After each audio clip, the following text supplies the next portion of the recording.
பெந்தெகோஸ்தின் பேரொளி. பெந்தெகோஸ்தே சபையின் மாத இதழ். இம்மாத இதழை வாசித்து இயேசுவை போல் மாற வாஞ்சியுங்கள். 23ஆம் சங்கீதத்தின் இனிமை. சென்ற மாத இதழின் தொடர்ச்சி. என்றென்றும் கர்த்தரின் வீட்டில். நான் கர்த்தருடைய வீட்டில் என்றென்றும் வாசம் பண்ணுவேன். சங்கீதம் 23:6. என் ஆடுகள் எனக்கு பின் செல்கிறது என்று கர்த்தராகிய இயேசு கூறுகிற வண்ணமாக தன் நல்ல மேய்ப்பரை பின்பற்றும் அவருடைய ஆடானது எப்போதும் அவரோடு நெருங்கிய ஐக்கியம் உள்ளதாக தன்னை காத்துக் கொள்கிறது. இவ்வாறு கர்த்தரை உண்மையாய் பின்பற்றும் ஆடாக எப்போதும் தேவ சமூகத்தை நீ உன்னில் காத்துக் கொள்வாயாகில் 23ஆம் சங்கீதத்தில் உள்ள ஆசீர்வாதங்கள் அனைத்தும் என்றென்றும் உன்னுடையவைகளாயிருக்கும். நீங்கள் எதிர்பார்த்திருக்கும் முடிவை உங்களுக்கு கொடுக்கும்படிக்கு நான் உங்கள் பேரில் நினைத்திருக்கிற நினைவுகளை அறிவேன் என்று கர்த்தர் சொல்கிறார். அவைகள் தீமைக்கல்ல, சமாதானத்திற்கு ஏதுவான நினைவுகளே. எபிரேயர் 29:11 என்பது கர்த்தர் எனக்கு அருள் செய்திருக்கும் வாக்குத்தத்தமாகும். நீ அதை விசுவாசித்தால் மாத்திரமே அதை அனுபவித்து உணர முடியும்.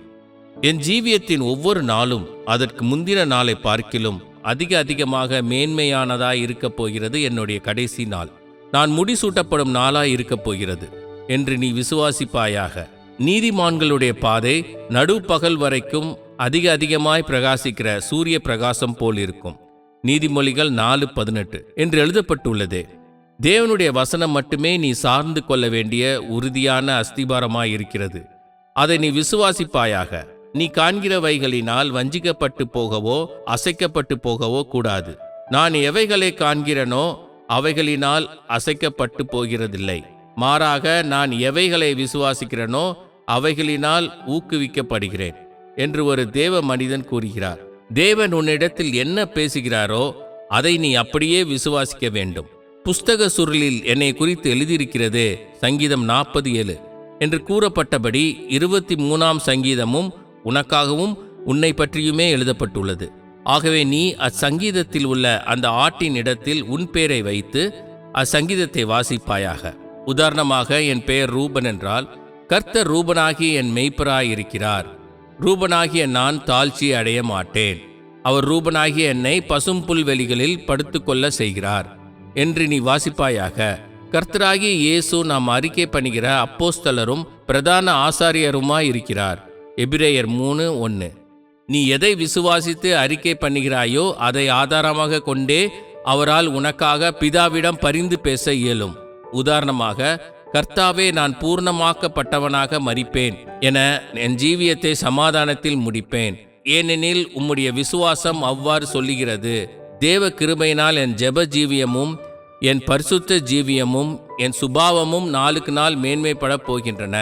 நான் இப்பூமியை விட்டு செல்லும் நாள் என் ஜீவியத்தின் மிக சிறந்த நாளாயிருக்கும் போன்ற விசுவாச வார்த்தைகளை நீ அறிக்கை பண்ணுவாயாகில், அப்போது கர்த்தராகிய இயேசு அந்த வார்த்தைகளை பற்றி கொண்டு, பிதாவே, என் மகனை குறித்து என்ன எழுதப்பட்டுள்ளதோ அதை அவன் அப்படியே விசுவாசிக்கிறான்.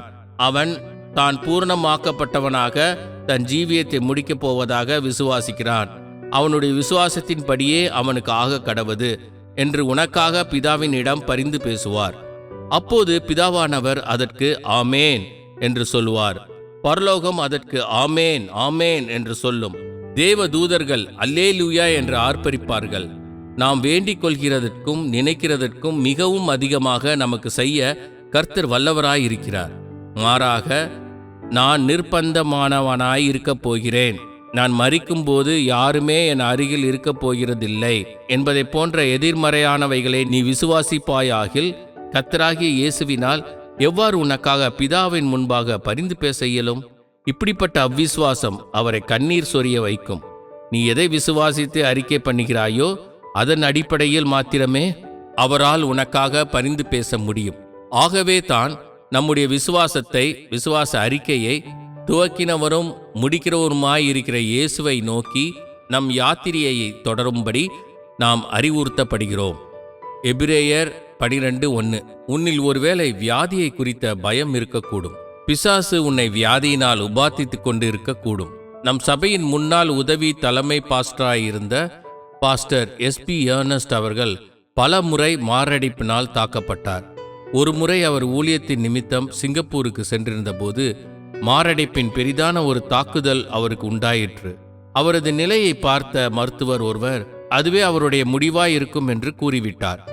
ஆனால் அன்று மாலையில் தானே அவர் கன்வென்ஷன் கூட்டத்தில் பங்கு பெற்று வல்லமையாக பிரசங்கித்தார். ஒரு சிங்கம் போல் அவர் கெர்ச்சித்தார்.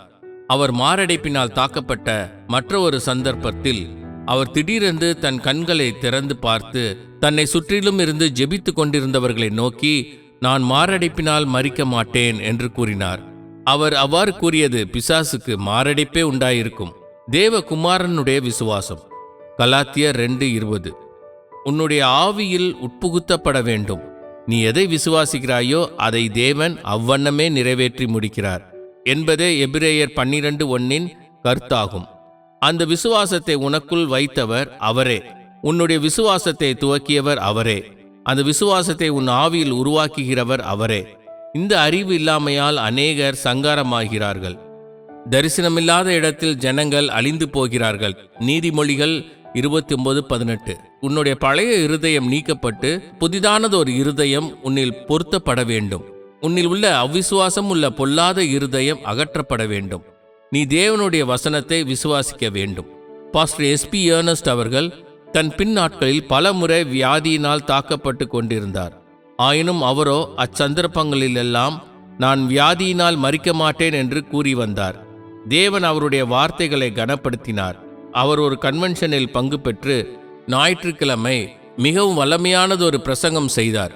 அப்பிரசங்கத்தின் முடிவில் அவர், நான் மரிக்கும்போது கர்த்தர் என்னோடு கை குலுக்கி, நல்லது ஏர்னஸ்ட், நீ எல்லாவற்றையும் நன்றாக செய்தாய், உன் எஜமானுடைய சந்தோஷத்திற்குள் பிரவேசி என்று கூறுவார். நான் அநேக கிரீடங்களையும் பிரதிபலன்களையும் பெற்றுக்கொள்வேன்.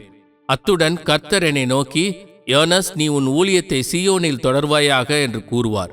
இதுவே எனக்கு கிடைக்கும் எல்லா பிரதிபலன்களையும் விட விசேஷித்ததாயிருக்கும். ஆனால் பொறியாளர்களும் மருத்துவர்களும் செவிலியர்களும் இவ்வுலகில் பல்வேறு உத்தியோகங்களை செய்யும் நீங்கள் மரிக்கும்போது கர்த்தர் உங்களிடம், உன் வேலையை பரலோகத்தில் தொடர்வாயாக என்று கூறமாட்டார் என்று உரைத்தார். அதுவே பாஸ்டர் அவர்களின் கடைசி பிரசங்கமாயிருந்தது. மறுநாள் அவர் அங்கிருந்த பாஸ்டர்களையும் மூப்பர்களையும் தன்னிடத்தில் அழைத்து அவர்களோடு சேர்ந்து ஜெபத்திலும் ஸ்தோத்திரம் பண்ணுகிறதிலும் சிறிது நேரத்தை செலவழித்தார். அதன் பின்னர் அவர் படுத்துக்கொண்டு கர்த்தருக்குள் நித்திரை அடைந்தார். நீ விசுவாசத்தின் வார்த்தைகளை பேசும்போது கர்த்தராகிய இயேசு உன் வார்த்தைகளை பிதாவின் முன்னிலையில் கொண்டு போய், பிதாவே அதை அவனுக்கு அருளி செய்யும் என்று கூறுவார். நாம் நம்முடைய விசுவாசத்தை அறிக்கை இடுகிறதில் அசைவில்லாமல் உறுதியாக இருக்க கடவோம். வாக்குத்தத்தம் பண்ணினவர் உண்மையுள்ளவராய் இருக்கிறாரே. எபிரேயர் 10:23. நாம் நம்முடைய சந்தேகத்தை அல்ல, நம்முடைய விசுவாசத்தையே அறிக்கை செய்ய வேண்டும். இல்லையேல் தேவனுடைய உள்ளம் நம் பேரில் துக்கமடையும்.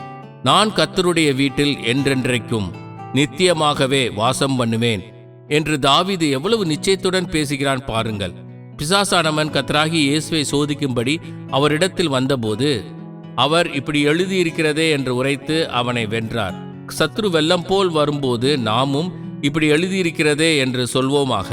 தேவன் நம்மை குறித்து கொண்டிருக்கும் நினைவுகள் நாம் எதிர்பார்க்கும் முடிவை அல்லது பூரணமான முடிவை நமக்கு அளிப்பதாகும். கர்த்தராகிய இயேசு தமது ஜீவனை கொடுத்து மீட்டு கொண்ட தமது விலையேற பெற்ற பிள்ளைகளுக்கு என்று வைத்திருக்கும் பூரண முடிவு தேவனுடைய மிக மிக சிறந்ததே அவர்களுக்கு அளிப்பதே ஆகும். கானாவூர் கல்யாணத்தில் அவர் மிக சிறந்த திராட்சரசத்தை முடிவில் கொடுத்தார். தேவன் அருளும் மிக சிறந்தது அவருடைய சுவாபமே ஆகும். 23ஆம் சங்கீதம் மகிமையின் ஐஸ்வரியத்திலும் கிருபையின் ஐஸ்வரியத்திலும் முடிவடைகிறது. நாம் இச்சங்கீதத்தின் கடைசி வசனத்தை தியானிக்கும் போதுதானே நம்முடைய கவலைகள், பயங்கள், சந்தேகங்கள், பாரங்கள் யாவற்றையும் விட்டுவிடுவோமாக. நாம் இப்பொழுதுள்ளவைகளை பார்க்கிலும், நாம் இப்போதுள்ளதை பார்க்கிலும் இன்னும் ஆழமானதொரு ஆவிக்குரிய ஜீவியத்திற்காக பசித்தாகம் உள்ளவர்களாய் இருக்க வேண்டும். நம்முடைய ஆவிக்குரிய ஜீவியத்தின் நிலை இப்போது எவ்வளவாயிருந்தாலும் 23ஆம் சங்கீதம் முடிவடைகிற வண்ணமாகவே நம் ஜீவியமும் முடிவடைகிறது என்று நாம் விசுவாசிப்போமாக. அப்போது தேவன் நம் விசுவாசத்தை கனப்படுத்துவார். நாம் மரிக்கும்போது பரலோகத்திற்கு போவோம் என்று நமக்கு எப்படி தெரியும்? அது மிக எளிதானதும், நாம் இப்பூமியில் இருக்கும்போதே ஓர் அம்சத்தில் பரலோகம் நமக்குள் இருக்கிறது. நாம் ஏற்கனவே பரலோகத்திற்குள் பிரவேசித்து விட்டோம். ஆகவே நம்முடைய மரணத்திற்கு பின் நாம் பரலோகத்திற்கு போவோம் என்பதில் சந்தேகமில்லை. நாம் இப்பூமியில் ஜீவிக்கும் போதே ஒரு அம்சத்தில் மகிமைக்குள் பிரவேசித்திருக்கிறோம். ஆகவே நம் மரணத்திற்கு பின் நாம் மகிமையில் பிரவேசிப்போம் என்பது நிச்சயம். இப்பூமியில் இருக்கும்போதே நாம் நமது அருமை ஆண்டவரை நம் அக்கண்களால் கண்டு கொண்டிருக்கிறோம். ஆகவே நம் மரணத்திற்கு பின்னர் நாம் அவரை முகமுகமாய் தரிசிப்போம் என்பதும் பரலோகத்தில் அவரோடு கூடவே இருப்போம் என்பதும் நிச்சயம். தொடரும்.